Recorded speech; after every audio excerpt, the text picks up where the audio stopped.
దేవుని యొద్ద దొంగిలునా? అయితే మీరు నా యొద్ద దొంగిలితిరి. దేని విషయంలో మేము దొంగిలించాం? 10వ భాగమును ప్రతిష్టార్పణమును ఇక దొంగిలితిరి. ఈ జనులందరూ దొంగిలిచునే ఉన్నారు, మీరు శాపగ్రస్తులై ఉన్నారు. సో దొంగతనము, దొంగిలుట అనే పదం మీరు గమనిస్తే 5 సార్లు ఉంది అక్కడ. ఏదండి? దొంగిలునా? మీరు దొంగిలితిరి. ఏ విషయంలో దొంగిలితివి?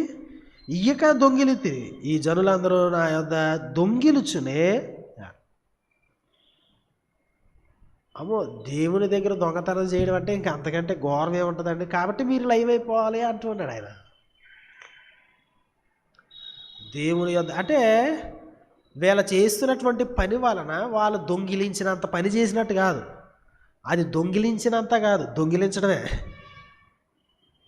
అంటే అట్లాగా ఇట్లాగా దానితో సమానం, దొంగిలించిన దానితో సమానం అట్లా కాదు, దొంగిలించడమే. సో కాబట్టి మీరు లైవ్ అయిపోవాలి. ఎందుకంటే అక్కడ చాలా మంచి మాట మాట్లాడారు, మీరు శాపగ్రస్తులై ఉన్నారు. ఎందుకు? ఏంటి అంత సీరియస్ ఇష్యూ? మనల్ని మనము లయం చేసుకునేంత భయంకరంగా, శాపగ్రస్తంగా ఉండేంతగా ఉండేటువంటి విషయం ఏంటంటే దేవుని యొద్ద దొంగిలుతున్నారు వీళ్ళు. ఏంటంట?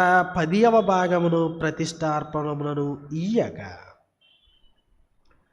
సో చాలాసార్లు ఈ ప్యాసేజ్ చదివి చాలామంది దశమ భాగం కోసం ఈ ప్యాసేజ్ అని అనుకుంటారు. దశమ భాగం కోసం కాదు ఇది.